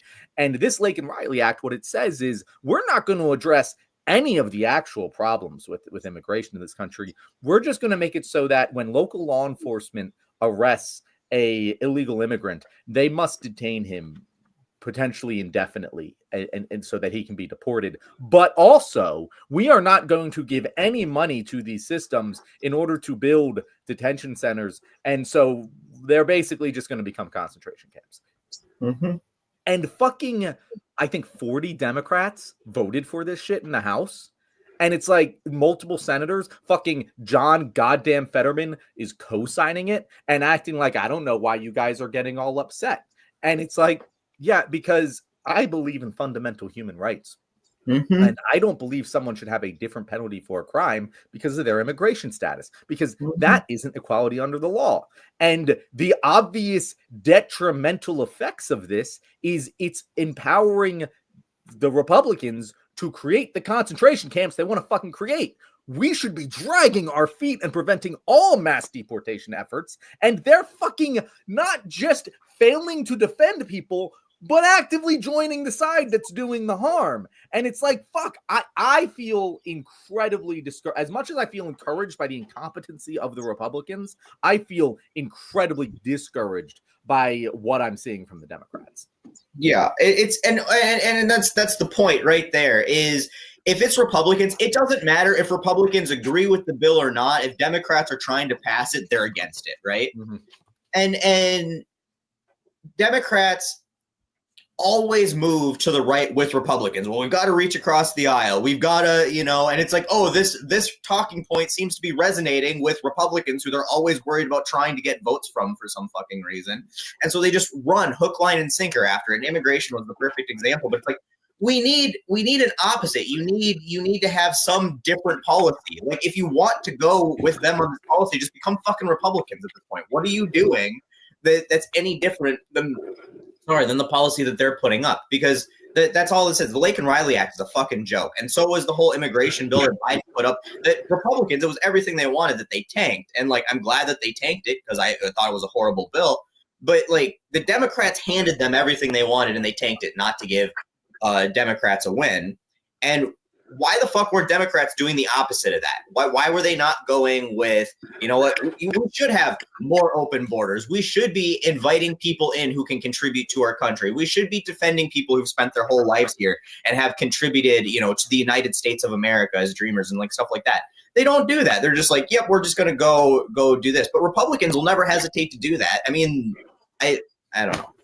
And the annoying part is, actually, no, TJ, we were just speaking for a long time. You should get to talk as well. Yeah. No, I was just going to say that I like the point that you brought up there with the fact that for Republicans, it doesn't matter at all if there's aspects of a bill or, the majority of a bill put forward by Democrats that they agree with. Like, no, we're not helping you. We're not doing it. Like they've made a career out of this, and we should too. That is a great point. It's an excellent point, because I was looking through the Lake and Riley Act, and I was trying to parse out like if any of it made sense to me, because it was the Senate. The Senate voted to continue debate on it, John. Like 30 Democrats. I didn't catch that because they vote at like 3-4 o'clock or something. Some of us got jobs on top of this. We don't. Do that. The Soros check hasn't come in still, so. And so they. The bill says that, so right now under, federal law, I think that you have to, if someone's convicted of an aggravated felony like murder or something, you have to detain them and begin the deportation process and everything. And they want to extend this. And if I remember, it was theft, burglary, larceny, and shoplifting. Shoplifting, of course, insane. Again, insane to, detain, deport someone for shoplifting or whatever. And I was looking, I was like, well, burglary, I can understand that one. I mean, or, if larceny, if it's a high enough amount. And then, but that's a great point. No, fuck them. I don't give a shit. Like, I don't care. Like, this is game theory here. Do you want to win or not? And if we keep capitulating to the Republicans, we're going to keep losing. It's going to keep happening. I just want to point out, that was a great point. Go ahead, John. So like what Fetterman said was like, I don't know. It just makes sense to me. If they're here illegally and they commit a crime, yeah, get them out of here. It just makes sense. And it's like, why not do that to Americans then? If you think someone committing a crime means that like it's beneficial for us to not have them in our country, why not just fucking kill them? I don't understand why there is some different set of rules for someone based on where they were born. Either you think that if you commit a low-level felony, you can still be a positive member of American society, or you can't be. It has nothing to do with your immigration status. The only goal of this is to deport illegal immigrants. And sure, if that's your goal, then fine, but you're accepting the Republican framework that deporting them is beneficial in the first fucking place, which isn't true. And I don't just say this like this is my opinion. I mean, the nonpartisan Congressional Budget Office analyzed the economic impact of the illegal immigrants that entered the U.S. during the Biden administration alone and found that they were going to reduce the deficit by $1 trillion. $1 trillion fucking dollars gone. Boom, poof. And that's just deficit reduction. That's not even counting all of the jobs that they do that make our fucking lives possible.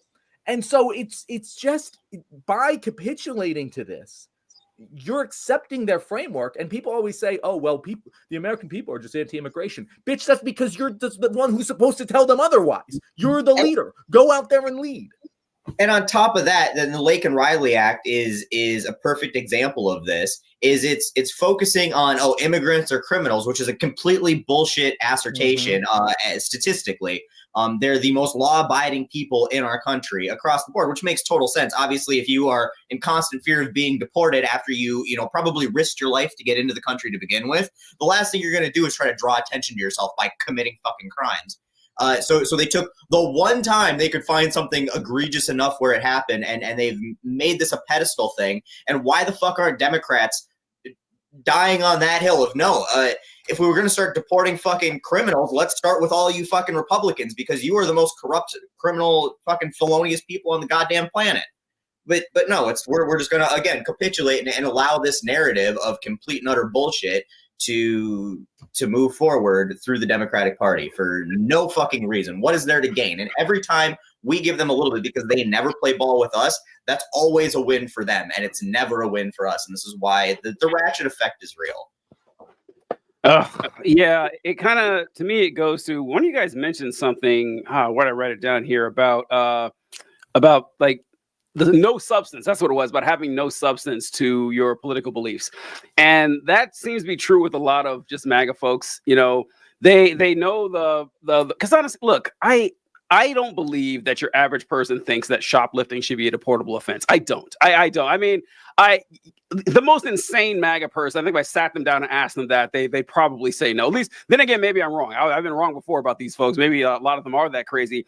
But it is deportable. Everything you do should be a deportable. Just your existence is a deportable offense if you are, deportable because you're not here legally or whatever. Yeah, but like you said, Dr. Wagon, this applies to every non-citizen. Like this is, but they're folks about the illegal immigration part though. Does it? But yeah, does it apply to legal non-citizens? Yeah. Oh, that's fucking insane. Yeah. Well, yeah, it's so, I didn't even know that part.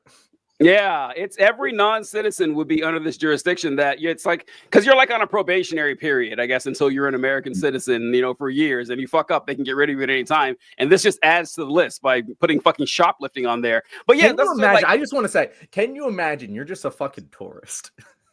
And you don't even speak English. You accidentally commit a fucking misdemeanor crime, and then the cops arrest you and like, we got to detain you indefinitely. And you're like, what the fuck do you mean?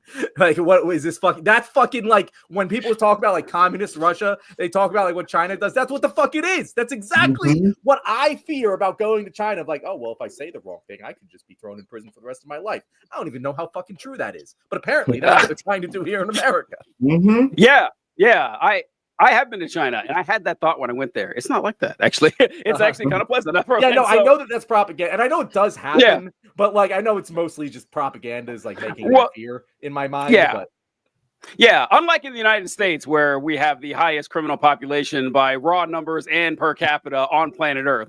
But Stalin's gulags, folks, gotta remember how bad that was. Unlike our gulags that we have all the time. But yeah, it's at least there's our no fight fires for us for free. Yeah, at least we're making. Yeah, we don't send them to the frozen tundra to do nothing. We actually get good work out of them. But it's like with the no substance thing. It's They like the messaging and the signaling of the strong man and shit, and it's why I would have thought for sure that Donald Trump coming out with the Greenland thing years ago would have been like the goofiest thing. He's expanded it. No, we want Greenland, we want Canada, we want Panama, we want to rename the Gulf of Mexico. Shit that's not either not going to happen or doesn't matter at all. And they're all clapping, they're all going crazy for it. I don't know. It's a lot of content creators. I don't know if you guys have noticed this, like they've kind of gone dark. You don't really see them a lot anymore, and they've kind of lost that fire. And I get it, but I don't blame them at all. I don't, because it is going to be a rough 4 years. It's going to be a rough 20 years. Like it is. And we all kind of realize that. And this is just the beginning, especially if the Democrats aren't going to offer a lot of resistance on it. It's a great point. All right. I think that is an excellent segue. That's good. Our last topic of the day.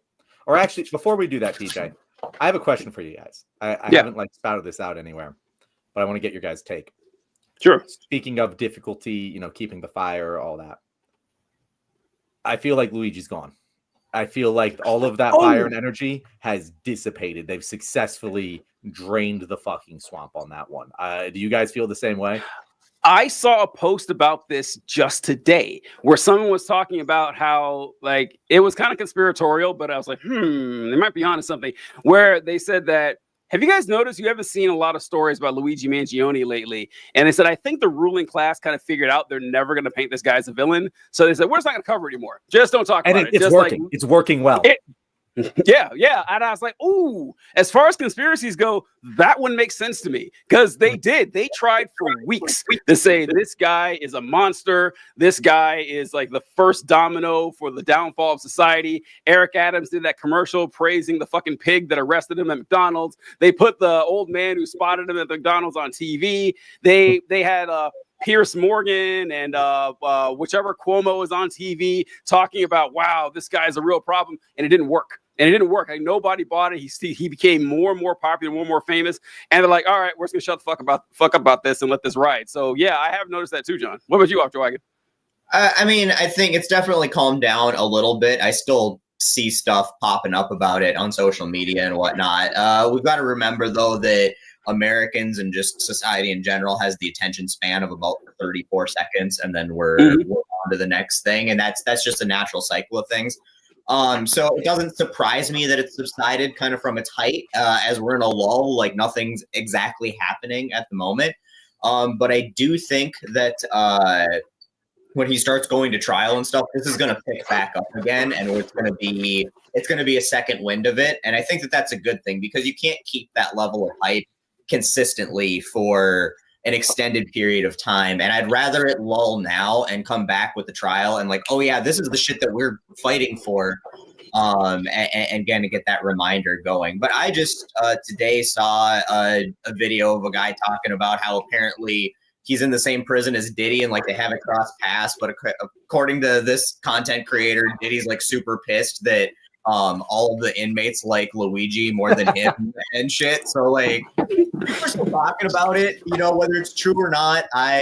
It's good content. It had tons of views, tons of likes and clicks and stuff. So I mean, I think it's still kind of in everybody's mind. And then we've got the Brianna Boston thing that'll be coming up hopefully again to however that ends up turning out. And I want to keep those reminders coming along, because if it was, a lot of hype and ended with nothing else to come, I think it would be easy to forget. But I'm optimistic that it's going to kind of continue popping back up and regaining that fire. Do they televise trials in New York? Is that because like this could be the next our OJ trial, to be perfectly honest with you, because it had like once the trial starts up, it's got that juice to it. If it's a exciting, entertaining trial, it could really that could re-energize it. But yeah, no, I think it's gone. It doesn't. No, it's sadness. Yeah, that is a bummer. Yeah. Anyway, now to our last topic of the day. Friend of the show, Mark Lauterbach, he didn't really give us this idea. He inspired this idea because he asked us what our New Year's resolutions were. And I wanted to talk about New Year's resolutions for the left in general. What do we need to do generally on the left? You can take that to mean us leftists, anti-capitalists, whatever you want to call us, or you can take that to mean everyone left of the Republicans. I don't really care how we take this. What are our New Year's resolutions? And my New Year's resolution, and this is I have multiple, but this is like my biggest pet peeve. Stop it with the fucking unalived bullshit. Stop with this fucking language that no one else uses. Whether it's unalive, whether it's any of it, just stop. Pew pew. You sound like a fucking God. dumbass. You sound like you sound like the caricature that like normal people and conservatives have of us in their mind, where like we're just fucking brain rotted by social media and afraid to like the snowflake generation. Leave that stuff in 2024. Let's talk like normal ass people again. Let's talk like we're sitting watching a football game while we're on fucking line. Like that's what I want us to start doing. And I think it would actually have an impact. Yeah, Go ahead. No, I think that's good. I mean, obviously, we know the reason that so many people started doing that was anytime you said one word wrong, it seemed like TikTok especially would take your content down. And so a lot of people just started assuming that every word this and that was the wrong word or the trigger word for the AI content moderation. And I'm sure some of them were. I always tried to just form my sentence to convey the exact same meaning without using the word if I felt that way. And lately, I've just been laying it on. Like, I've been saying rape and Nazi and kill and murder and everything, like, as I would say in a normal conversation. And so far, so good. It's not. I haven't gotten the new community guideline strikes in the past few weeks. So I'm hoping that we're past that point in content moderation and we can move on, because I fucking hate that shit too, just like you. Listen, Dr. Wagon, like John's like, I complain about this all the time. I love this so much, John. I always complain about this and I fucking despise it because, listen, I think that if you're going to talk about topics as serious as sexual assault, it deserves to be mentioned. Yes. Like, I am not going to get on in front of a camera and say, well, I'm going to be covering this instance where a young woman got raped. Fuck you. Not going to happen. All right. I'm not going to, that she didn't get raped. This was a white kids raped. you know bit back in my day. Yeah, exactly. Not the way serious people talk. Right. Exactly. It sounds childish. I mean, childish and demeaning. And look, I heard the same thing too. After people says, well, you don't understand. I said this word and my video was, throttled. It only got 150 views or something like that. And listen, all I can say is I haven't noticed that. I haven't. I have evidence, bro. I've tested this out. It doesn't. Yes, I have a video with like 500,000 views where I say rape 3 times and sexual assault more than that, and it's perfectly fine. Now, I have had if you say a bunch of them, if you say like a bunch of these words, yeah, that's probably gonna. But you can say it a couple times and it'll be okay. It'll be fine. Maybe your content just sucks. Maybe that's it, people. I know it's hard to believe, but it does happen. Good. So, I wanna say that I think that there's probably some more validity to it than you're giving. Just I don't think, again, going back to content moderation is not applied evenly. And I'm not talking if my video gets a lot of views or no views at all. I don't attribute that to specific words I used within the video. But if a video gets taken down or gets stuck in processing, that's always what makes me a little bit more wishy-washy on what's the cause. And going back to the testing theory, last year I did a video on Jill Stein. And I mentioned something about her being gay, and this was for when gay, talking about the LGBTQ community seemed to be the trigger word for the community guidelines. It got stuck in processing for 2 days. I took the video down, I edited it out, and I cut the word gay in half in like a splice edit and posted it again, and the video went through. And so it's stuff like that makes me wonder, like, yeah, I do believe that there's some validity. I think people go way the fuck overboard with it, but we never know because there's no transparency with the community guidelines where we know what they're doing and not doing. And people are genuinely worried about if I say the wrong thing and my video gets taken down, I could lose my entire account, and that's my livelihood. Yeah. And so, like, I have a lot of empathy for the people who do it that way. Again, I try to choose to do it in a different way because I'm not going to say unalive or graping. But if I'm saying sexual I would rather assault, kill myself. And also, like that, I'll be like assaulting women or something. Where that's.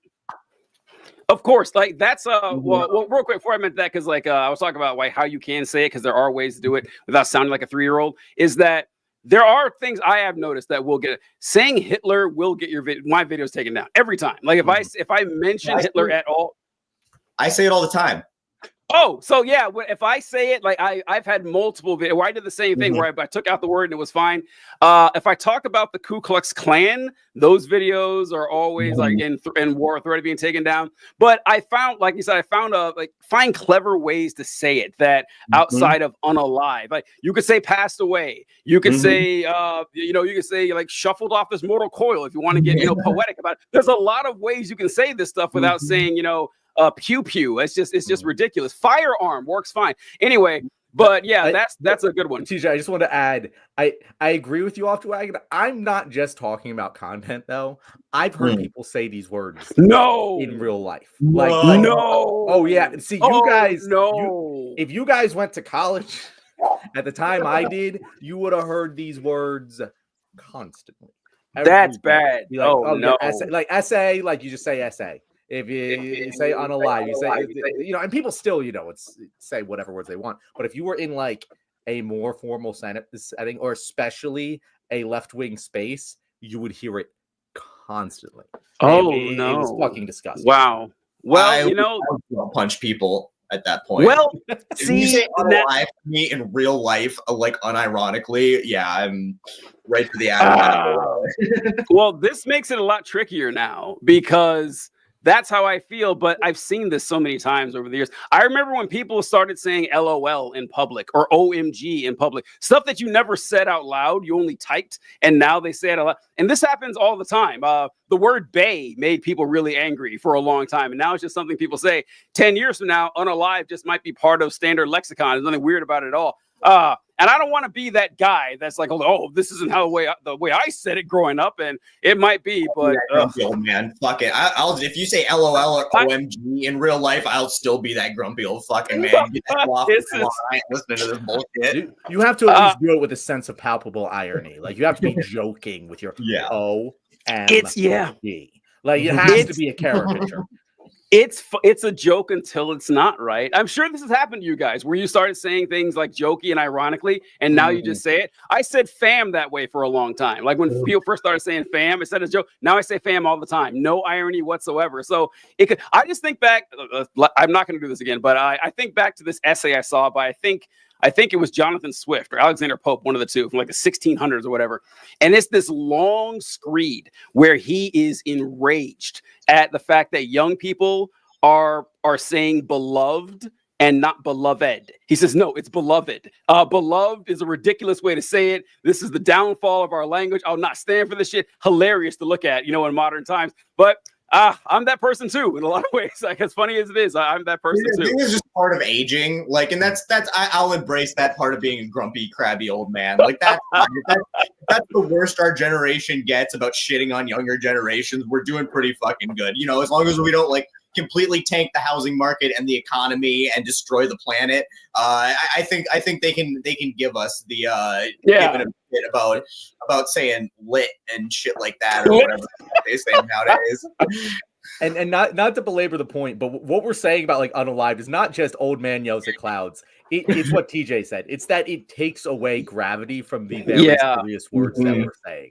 And that's the part that we need to leave in 2024. Anyway, TJ, what are you leaving in 2024? All right. So in 2024, 2025, I have decided that my first New Year's resolution is that I am never going to trust another seltzer poll. Do you guys remember the fucking seltzer poll that came out 3 or 4 days before the election? It's like, oh my God, we got Kamala Harris up by 7 points in Iowa or something like that. And if this poll is even, 50% accurate, she's going to run away with this. I heard about this goddamn seltzer poll for a week straight. Completely not, and she retired, so I guess I don't have to worry about listening to seltzer poll anymore. But polling in general, to honestly take it more seriously than I was, because I swore I would never make this mistake. But I remember in 2012, the Republicans, it's eerie to me, the similarities between 2012 and 2024, in that I remember Republican media saying the exact same shit that lefty media has been saying the last 6 months or whatever. It's like, these polls are all wrong. These polls say that, Trump is tied or winning, and our gut feeling is saying these polls are off, and like these other indicators are showing. No, it turns out the polls were mostly accurate, that it was a fairly, close, for the states, but Trump had an edge. And it's like, yeah, I'm gonna stop, looking at things through rose-colored glasses because I was way off on this one. So that's mine right there. Kind of jokey, but true. Yeah, I think that's funny because I still see people doing that. Like, I just did a video the other day about the certification and how I'm like just so fucking frustrated that they just handed them the keys to the castle with a handshake that, they wouldn't even give Kamala back. And I'm like, why didn't you throw a scene? Fucking, you got no repercussions at this point. Make a fucking scene. Go. Yep. Make it last 2 fucking hours of uncomfortable talking about how it should be, the 14th Amendment should be imposed. Like, do something. Like, I understood that it wasn't going to change the outcome of that day, but do something, like anything at all. And I had a bunch of people, I think they're just assembling evidence and just wait for the dust to settle. That's sad. It's fucking settled. They've had 8 fucking years to assemble evidence of his election or his campaign interference and all of this. He committed a fucking insurrection 4 years ago. If they haven't done it by now, they're not going to do it. Are you still waiting for Merrick Garland to get confirmed to the Senate? Or are we just waiting for the dust to settle there too? Like, where the fuck, what have these people ever done to give you the impression that they're going to come in at the last minute and, play hardball and save the day? Because they've never done it, ever. The rose-colored glasses the Democrat Party wears hard. That made me think of another New Year's resolution, and this is going to be controversial. There's going to be controversial. There's going to be people who aren't going to be happy with this. 2025, we need to shut the fuck up about January 6th. It is you might as well, annoying to me at this point when I hear about it, because there's nothing that like the liberal fucking establishment Democrats love talking about more than January 6th. They love clutching those pearls so much they're going to get fucking arthritis. But the thing is, as you alluded to there, we didn't do shit about it. Nope. It's honestly a thing they're just complaining about. They could have done shit about it. They didn't do it. And it just pisses me off now. Because it's like, like that, we're past that. We lost that battle because we didn't fight it. So, like, stop fucking complaining about it. It's okay now, I guess. Yeah, I 100% agree, because January 6th is such a weird time too, because if I know you guys know this, but January 7th, Republicans were shitting themselves. Republicans said that every Republican commentators, Fox News folks, people on the right side of the aisle in Congress and in the Senate, they were panicking. They were gladly ready to impeach Donald Trump. And then over the next week, they realized, actually, the voters love this. So they embraced it. And then when it came to punishing Trump, it was this slow drip of shit that no one really had the guts to commit to it. And Trump said, all right, if you're not going to go for it, I am. They banked on, and listen, it was a bad move, but I can see what they were saying here is that they didn't want to make things like start an incident or something by arresting Trump. But, they have no balls. But they said, surely this will be enough. Surely everything they see, surely the January 6th stuff will scare the American people into never backing this guy. It didn't work. So since that was those are the cards you played, you got to deal with the results. And the results are the people didn't care about January 6th nearly as much as the Democrats thought they would, or, legacy media or whatever. So there's really no point in talking about it anymore. There really isn't. It's done. It's over. And it got us nowhere. I want to address one point that huge ass here in the comments brought up is if Democrats refuse to certify, that would make our complaints about J6 hypocritical, and that is fucking bullshit. And people need to stop coming up with this argument, because we didn't run an insurrectionist. Like, it was a free and fair election with a completely legitimate candidate. The 14th Amendment exists. There's nothing in it that says a person has to be convicted of insurrection. It just says they have to commit an insurrection, and they are not fit to serve in public office. So if they refuse to certify, they would have been doing this on grounds that are constitutional, and they wouldn't have been overthrowing the Capitol and shitting on Nancy Pelosi's desk and whatever else. They would have been doing something as Congress. It's their job to vote to do these things. Like, that is their power, not us as regular citizens to overrun the Capitol. That was them alone.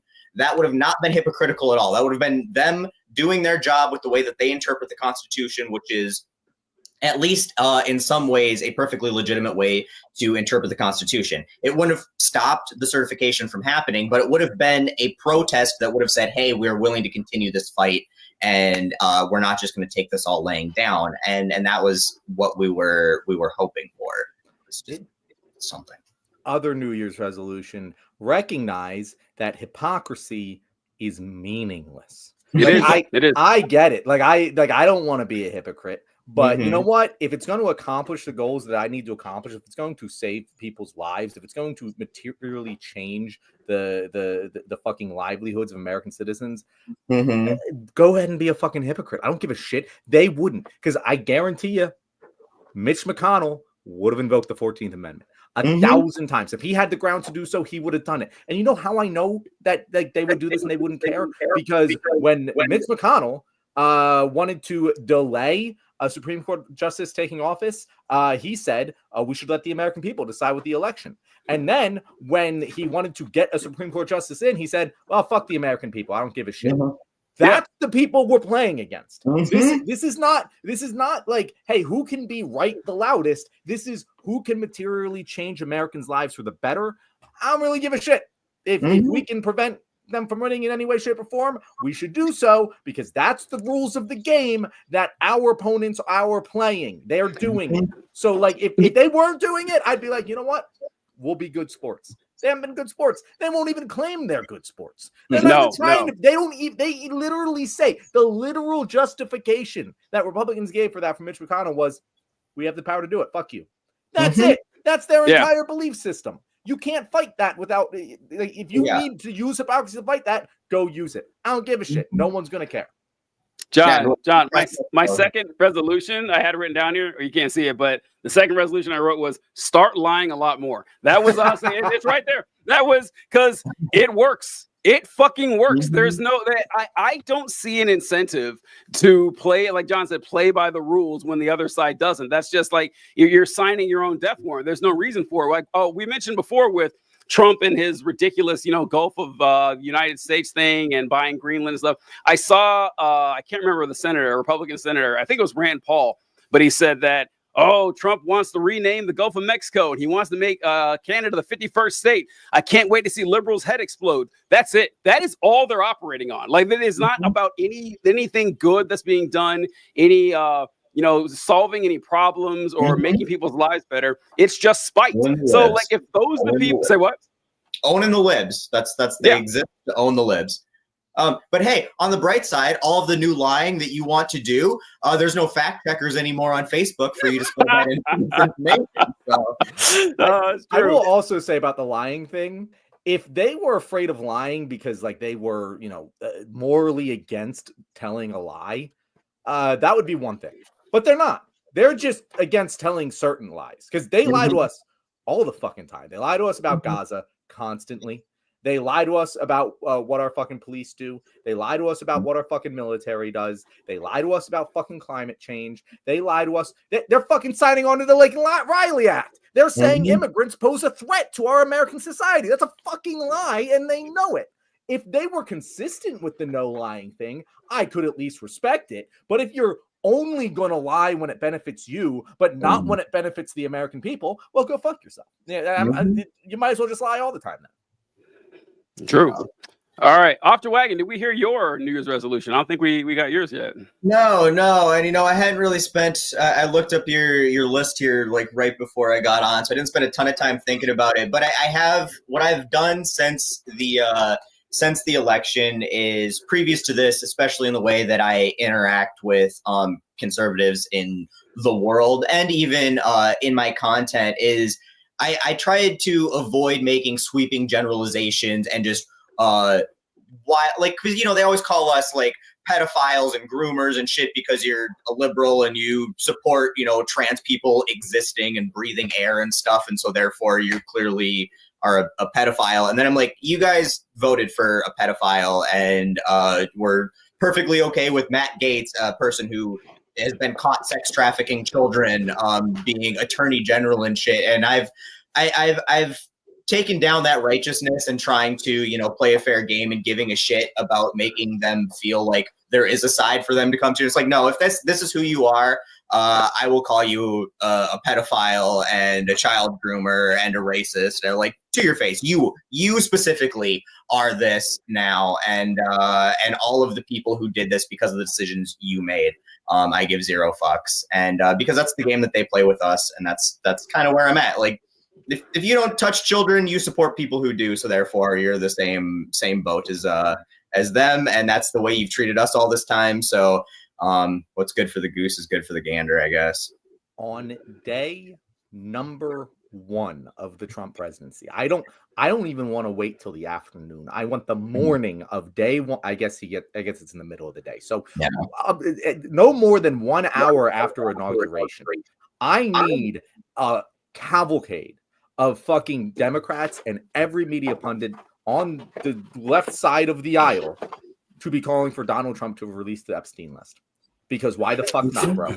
Why the fuck not? Yeah. You guys been complaining about this for fucking years. Mm-hmm. Here's your chance. Yep. Hold your guy accountable. Donald Trump said he didn't want to release it, at least not the whole thing. He said because there's some names on there that it might ruin some people's lives or careers that might not have had anything to do with. Like you're talking about yourself. Clearly, very clearly talking about yourself here. It was a Katie Couric or 60 Minutes interview. I don't know. It was a year or so ago that I remember seeing this. And I'm like, he fumbled that question so hard. I'm like, I hate to break it to you. This was like 4 months ago. Like this was not. Yeah, it was on a Fox News.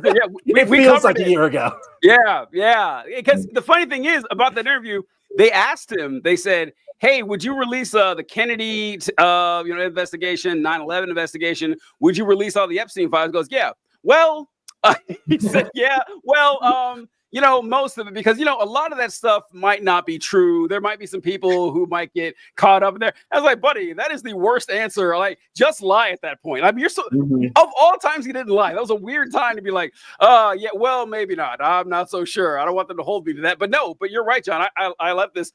Just stick it to them. Just say, yeah, I want all the Epstein information released. Why don't you? Well, what? I mean, it's not going to work. He's not going to work. But I actually do want it released. Once again, you either want the Epstein files released or you're a pedophile. Just let's go right with the same shit. You're clearly a pedophile. You don't want the Epstein files released. You're clearly your name's on it, or you're defending somebody who's on it, and you're either a pedophile or you're supporting a pedophile, which makes you a pedophile. You're a pedophile. Just start calling them pedophiles. Right. I think the best way to go about it would be like, well, why isn't Trump doing it? To give me one good fucking reason why Trump is not doing this. Like, he's the guy you say he is. He's the one wearing the white hat and rescuing the women and children. Like, tell me why he's dragging his feet on this. He's been in office 5 hours already. He could have done it an hour ago. Why isn't he doing it? It's an unlosable argument. So of course, the Democrats, every Democrat in Congress should be saying this. You're right. Every day, every fucking day. Why is the war in Russia still going? He told us the day after he got elected, it would take him one day to end the war in Ukraine. Why is that still going on? Why do Democrats not bring this shit up? Like, why was that not in his face constantly? It's I don't know. It is obnoxious. I fucking hate it. But, all right. Any more? Those are the only two I had. But let's wrap it up. Let's do it, folks. Thank you guys so much for watching this video. It has been an excellent return here in 2025, and I hope you take our New Year's resolution seriously. If you want to hear from an awesome content creator that you haven't heard of before, our guest, Off Jawagon, how can people find you? It's just OFF_JAWAGGON on pretty much all the platforms, YouTube, TikTok, Instagram, although I don't get paid for this except for video views and some other stuff. So if you follow me on TikTok or YouTube, I do get paid for you watching that content. So I always appreciate that there. But obviously, you listen to the content. That's why we do what we do. So if Instagram's where you consume, I appreciate that too. I've got a website, offjawagon.com, where you can get merch, and we've got a podcast as well that John's been on. Hopefully we can get TJ and John on there together soon, or maybe just TJ by himself so he can have a little bit of the spotlight to himself. But that's the Let Them Eat Toast podcast. That's every week on Tuesday. You can get that wherever you get your podcast or on my YouTube channel in video form like this as well. So yeah, check me out if you like what I have to say here. Fantastic. Thank you so much, Afterwagon. Would love to be on your podcast sometime. Sorry I couldn't make it the last show. But yeah, folks, thanks for watching the show. We appreciate you checking in on John reminded me the first episode of the year for the Left Wing. And stay tuned for the next 12 months. We guarantee you will be seeing a whole lot more hypocrisy, lying, insults, and casual use of violent language. We got that for you all 12 months of 2025. You heard it here first. Catch you later, folks.